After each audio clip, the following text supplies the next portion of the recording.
मी advocate Virendra Ichalkaranjikar.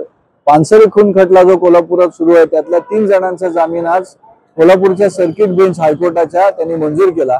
त्यातले 2 जण जवळजवळ 7 वर्ष आत होते. सत्र न्यायालयाने तरी सुद्धा जामीन नामंजूर केलेला. आणि दुसरीकडे doctor Virendrasingh Tawde ENT surgeon gold medallist जो होता त्यांचा जामीन 2018 मध्ये मंजूर झालेला, जो 2024 मध्ये सत्र न्यायालयाने पुन्हा काही कथित चुकीच्या कारणांनी रद्द केलेला, तर तो आम्ही इथे चॅलेंज केलेला हायकोर्टात.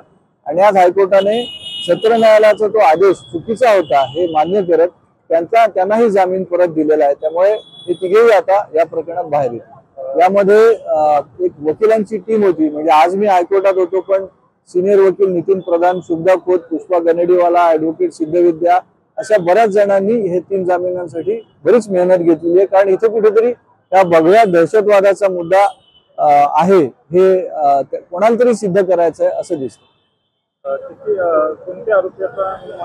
डॉक्टर वीरेंद्र तावडे, अमोल काळे आणि शरद कळसकर.